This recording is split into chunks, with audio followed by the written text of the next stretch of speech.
All right.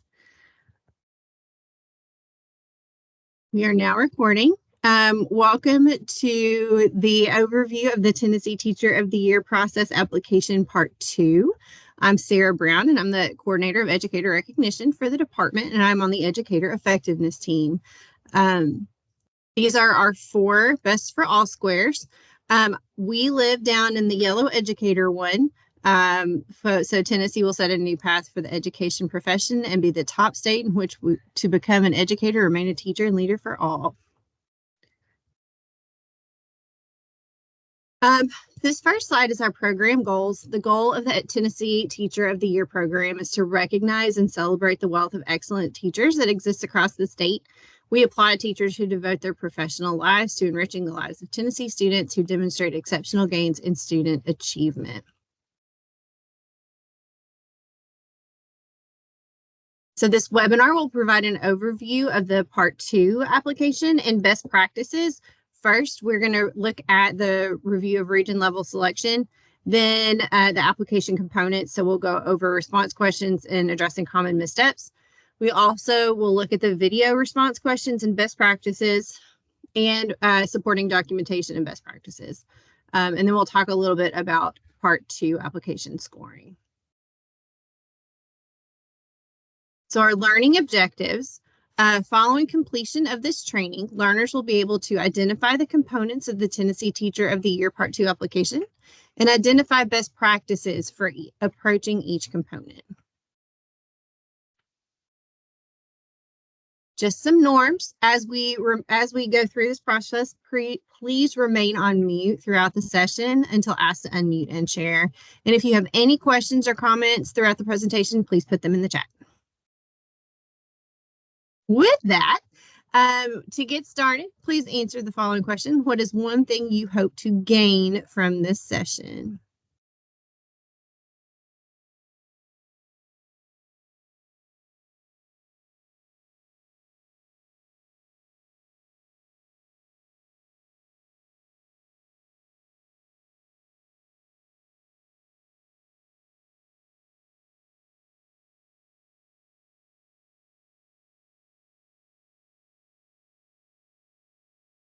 Better understand the requirements of this round, expectation on video questions, clarity on video requirements. Okay, some expectations, next steps,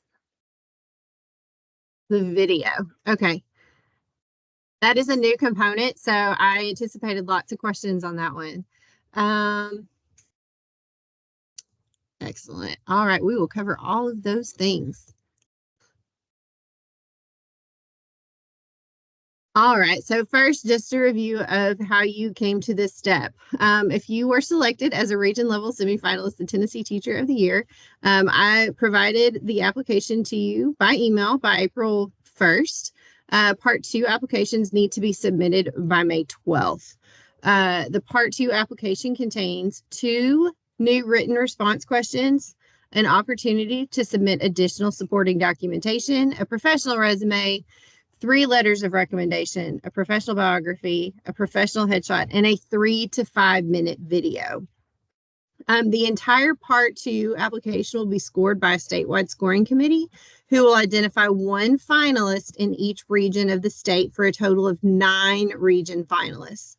All applicants will be notified of their application decision by June 2nd.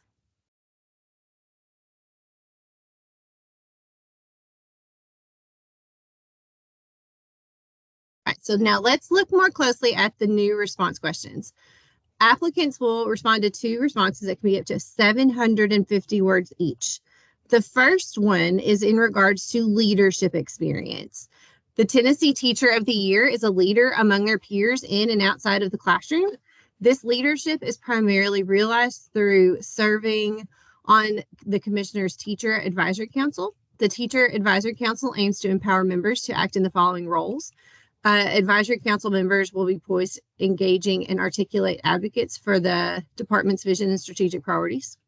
Ambassadors, Advisory Council members will represent Tennessee and the education profession by engaging with internal and external stakeholders. Advisory council members will use their expertise to provide feedback to inform the department's initiative, resources, and policies. And champions, advisory council members will promote and uphold best practices in their schools, districts, communities, and regions. So the question for this one is, how have your previous experiences prepared you to engage and lead within these domains? The second question, the Tennessee Teacher of the Year serves as spokesperson and representative for teachers and students across the state. If you are selected as the Tennessee Teacher of the Year, what will be your primary message? What will you communicate to your colleagues and to the general public? Again, 750 words. You have a little more depth this time. So now let's look at how to avoid a few common missteps. A strong response is going to look different for each written response prompt. Guiding questions can help you ensure that components of your application complement one another and give the most comprehensive view of your excellence as an educator. So think about, are you answering the question? So take time to unpack the question and think about what it's asking. So for example, in question 1, how have your previous experiences prepared you to engage and lead with these domains? So include evidence of how you served in leadership capacity in and outside of the classroom. First thing, approach that question by thinking about how have your previous experiences prepared you to engage and lead within the domains. Then think about ways that you have served in a leadership capacity in and outside of the classroom. So what areas of education are you passionate about? How have you been a leader in those areas? And then clearly list and describe the leadership roles in which you've participated. Then think about how they prepared you. So what ways do they build your skills as a leader? An ambassador for fellow teachers, an advisor for your fellow teachers, administrators in our community, a champion for education. Additionally, also connect your actions as a teacher leader to tangible results where possible. I also encourage you to ask someone else to read your response. You might ask if they can determine the question being addressed. Think about, are you answering all the parts of the question? So use that unpacking strategy to ensure that you plan for and address all parts of the prompt with sufficient detail.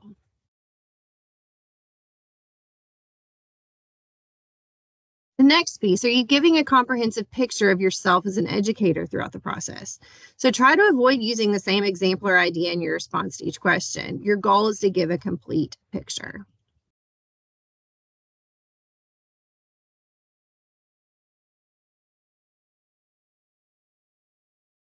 Are you writing to show what leading looks like in your classroom, school, and community?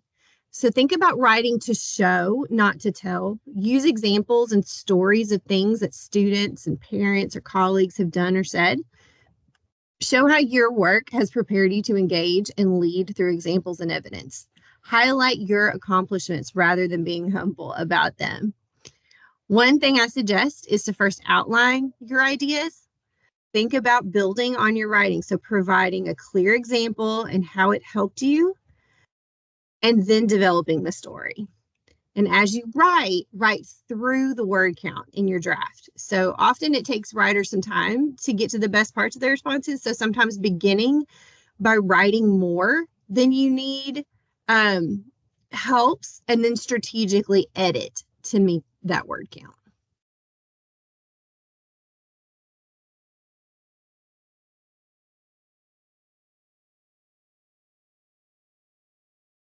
So the third part of this is the additional documentation.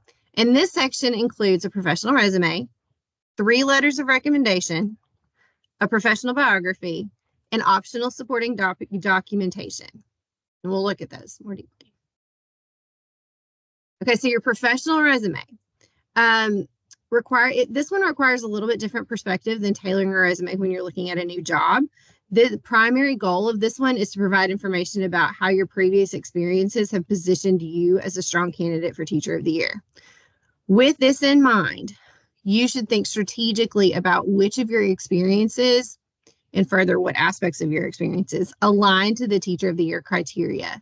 And your resume should highlight these experiences. So at minimum, the professional resume includes the following required components. So education. So this is the section that you list any degrees that you have earned or are currently completing. Licenses and endorsement areas. In this section, you should list your valid license and all valid endorsements. your professional experience. So you should list your most recent jobs and associated responsibilities. Be sure to note significant accomplishments in each role as well as key features of each position.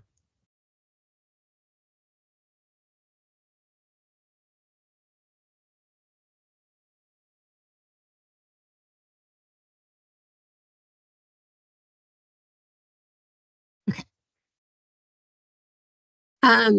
In your professional leadership section, you should list any professional leadership positions you've held. That could include school level responsibilities such as leading a PLC or student organization. District level responsibilities might be leading professional development, or even region level responsibilities like serving as a pre-service mentor or cooperating teacher. In the community and leadership and involvement, you should list any leadership positions you've held or community organizations you've been involved with. This might include nonprofits, faith-based organizations, or service organizations. And then awards and recognition.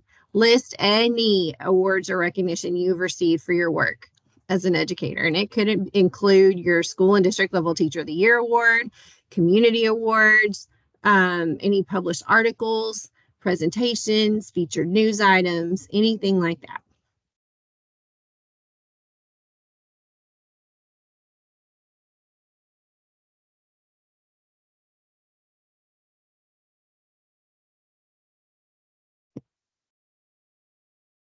Applicants should also consider the following best practices when completing the resume. So because your contact information is included elsewhere in the application, you can save space by leaving out your address and contact information on the resume. Similarly, since the process includes letters of recommendation, you can also save space by leaving out any references. Remember to emphasize skills and experience related to the Teacher of the Year criteria.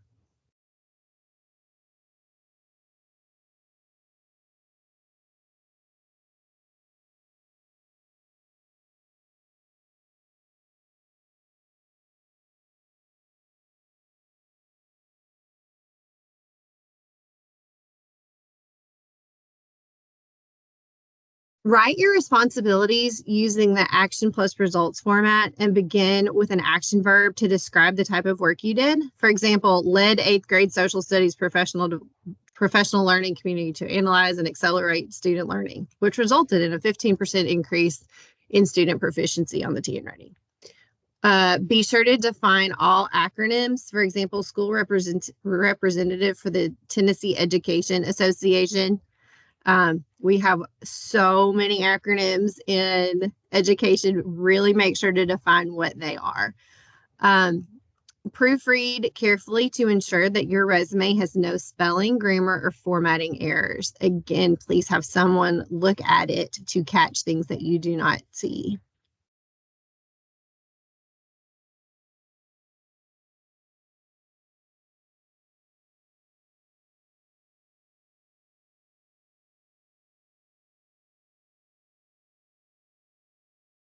Okay, so your letters of recommendation are going to serve as critical external perspective of your excellence from colleagues and supervisors, parents, students, and community members. So one letter must be from your principal, but you can choose who writes the remaining 2 letters.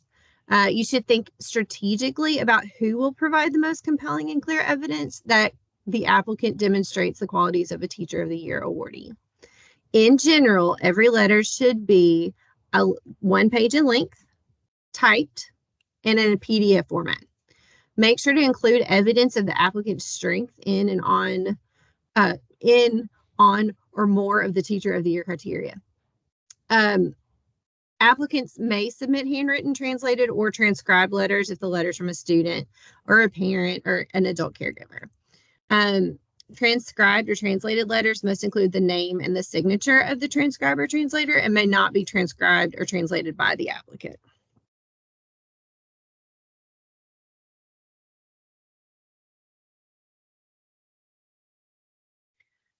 Applicants also should consider the following best practices when completing the letters of recommendation. It's recommended that applicants share the Teacher of the Year criteria with those who will be writing the letters of recommendation, as well as identify several key criteria for each letter writer to focus on. Reviewers will pay special attention to how an applicant's accomplishments have impacted student success. In the letters of recommendation, student success can be documented either anecdotally or with statistical evidence. A mix of both makes for a stronger application. Student success can come in many forms. Some examples are increased academic achievement, decreased disciplinary referrals, increased enrollment in challenging curriculum, increased participation in enrichment activities, increased student confidence and self-esteem, increased time spent in service to the community, just for some ideas.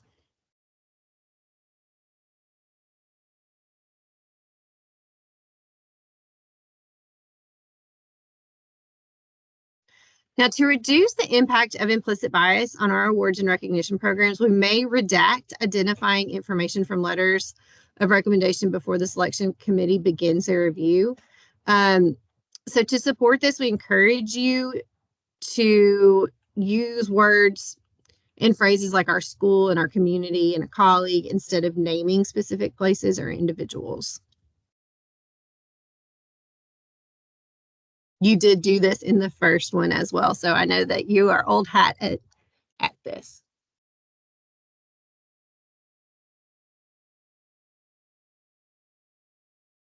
Now, your professional biography is used by the Tennessee Department of Education when responding to requests for information about finalists, as well as in public releases and promotional materials. So the professional biography should articulate your influences for entering the teaching profession and your greatest contributions and accomplishments as an educator. The professional biography must not exceed 250 words and must be written in third person.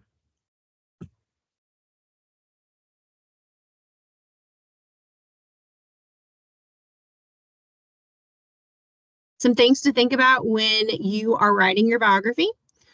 Why did I seek a career in education? What experiences led me to the place that I am today? What's my teaching philosophy? What degrees do I hold? What are my greatest contributions to the teaching profession? What are significant accomplishments I've made in the teaching profession? And what awards or recognition have I received? And I'll leave that one there for just a second.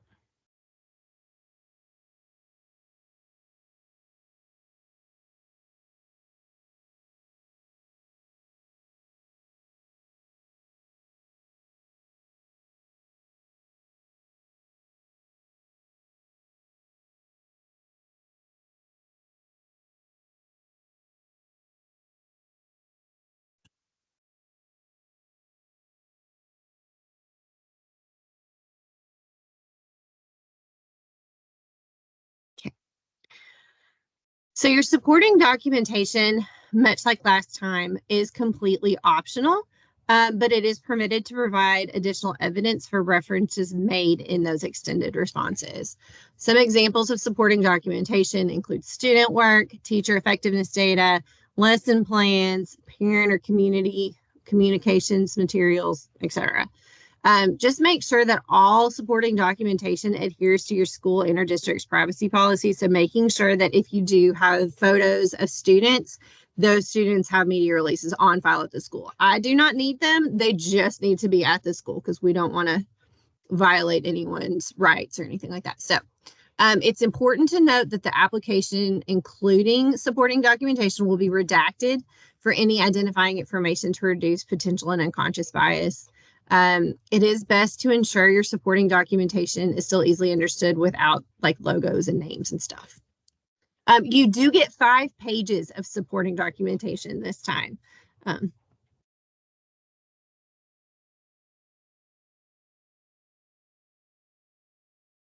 Additionally, applicants should consider the following best practices when compiling supporting documentation.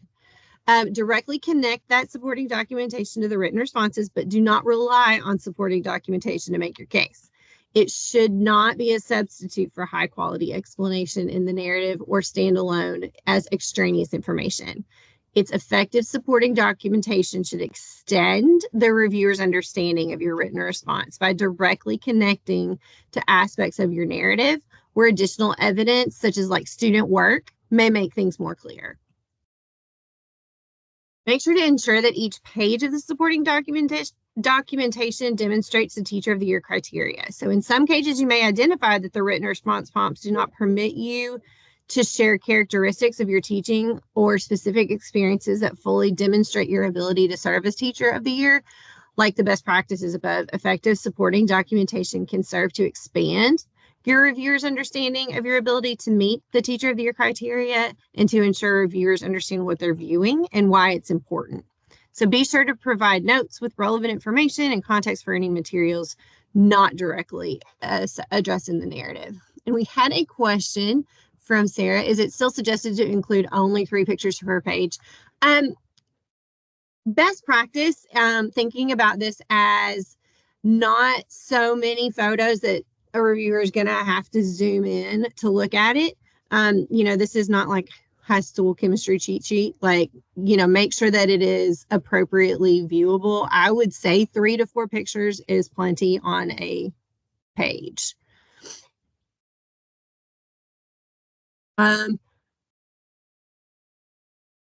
You should not assume, that's a good question, John, should not assume that the reviewers are going to have access to your responses and supporting documentation. They might.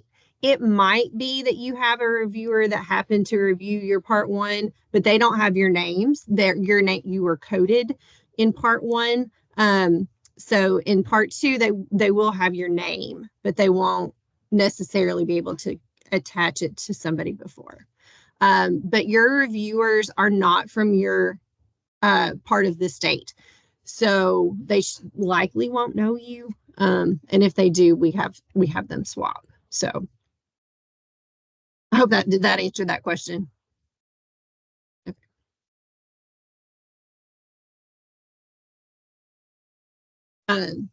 I guess the second part of that, if you want to reuse supporting documentation, you definitely can do that. It's up to you. I didn't read the second part of the question. I skimmed the first part. I'm sorry. Okay, so answering in the chat, true or false? Choosing not to submit supporting documentation will negatively impact your application score. That's a trick question.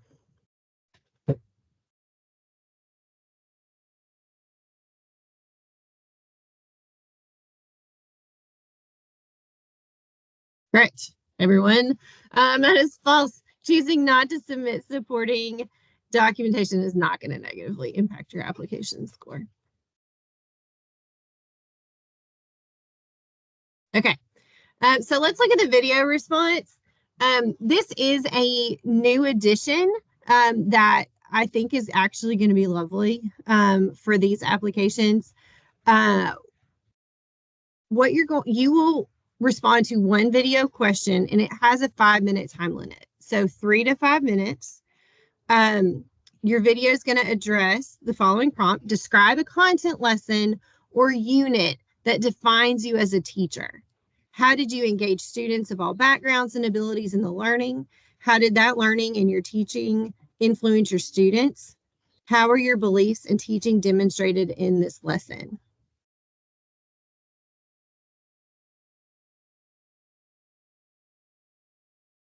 So a checklist of questions to help you address common missteps. Are you answering the question? Are you answering all parts of the question? So thinking what we tell our kids for testing, right? Are you answering all of it? Are you giving a comprehensive picture of yourself as a leader throughout all your responses? And are you telling a story to show what that looks like? What leadership and learning looks like in your classroom? Make sure that reviewers have viewing access throughout the review period. So one of the things that I've run into in other aspects is people will send me videos from like their school SharePoint, and I can't access that. So make sure that when you send me a link, you either create a YouTube link, you put it in Google Drive, but make sure to set the settings to share Dropbox or some kind of a file sharing website. It is important. It needs to make sure that it goes to anyone with a link can view it, so your reviewers can actually see it. The other part is please don't delete that video or move it until you've received notification from me that scoring has been completed. So don't, don't just be like, oh, we're done. Because if you delete it, then your reviewers will not be able to see it. Any questions about that part of it? I have more. I just want to make sure to stop and check. Okay. Maximizing the quality of your audio. Clear audio is critical to a good video. So if possible, be sure to record it in a quiet room and use earbuds with a microphone, or if you're not able to do that, use an external microphone or earbuds. Stay within foot and a half of the microphone on your recording device. Again, make sure to follow all those school and district level media policies. If you choose to include photos or videos of your students, you in your classroom, just make sure that you're following all the school and district level media policies. Let's see. We've already talked about media releases, so that's not something we need to go over again. All right, any questions about the video?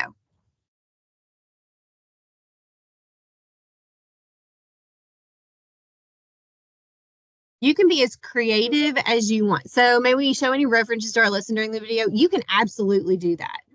You can show references to the lesson. You can show part of your lesson. You can, show video of the lesson and have, talk like over, do an overlay of, your commentary. You can really approach this however you want and as creatively as you want to do.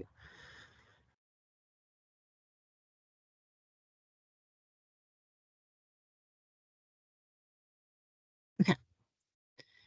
So part 2, scoring. Overall, each response question will be assessed according to the degree to which the response adheres to standard grammar, spelling, punctuation conventions, answers the question clearly and concisely, and provides a compelling narrative that speaks to the applicant's ability to serve as the Tennessee Teacher of the Year.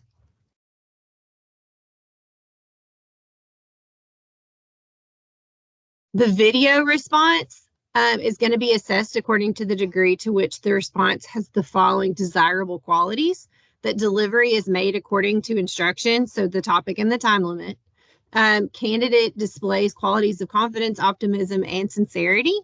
That the message is well organized and easy to follow and understand and relevant. Lastly, the entire application will be given a holistic score, including both the response questions as well as the additional documentation. The holistic score will be assigned based on the degree to which the applicant demonstrates the Tennessee Teacher of the Year and National Teacher of the Year criteria. Each of the applications will be reviewed by 2 to 3 reviewers from across the state, and the top score in each region will be selected as a region level finalist. All finalists will be notified of their application decision by June 2nd. And instructions for completing the interview will be shared with region level finalists at that time. Any questions?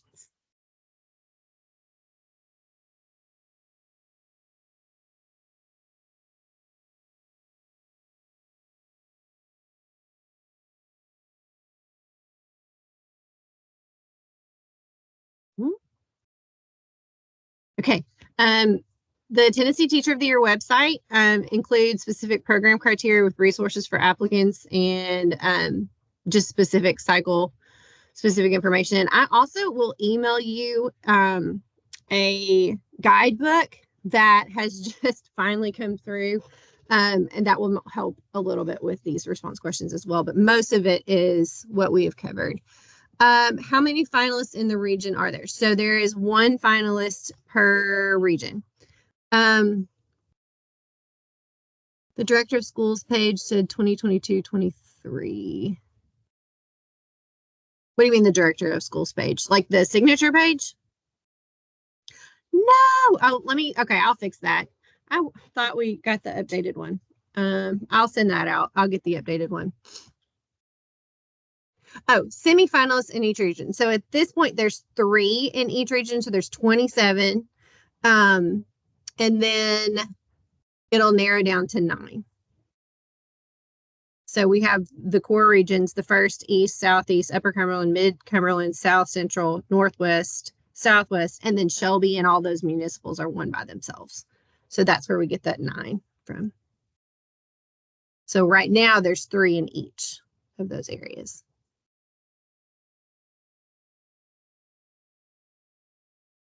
All right, we're going to answer in our chat. As a result of this webinar, what next step will you take to prepare for the Tennessee Teacher of the Year process?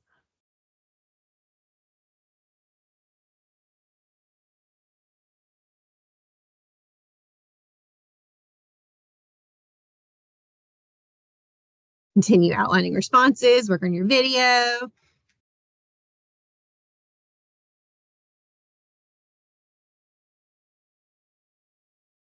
Make an outline of all my material, contacting potential references, rewrite. Yep. Reach out to coworkers. Headshots. We didn't talk about headshots, but yes, your headshots. Start on the video and essays.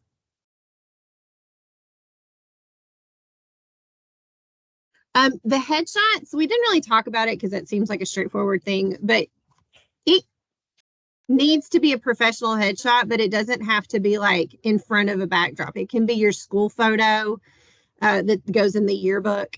It can be a good, photo in front of, just in front of the lockers or something like that. And it can be more candid. It doesn't have to be, go down to the JCPenney in the photo or wherever. That was just like the thing that came off the top of my head. It's the closest one. All right. Outline my response questions and work on video. Okay. Well, thank you. If you have any questions, let me know. And I am going to stop recording now.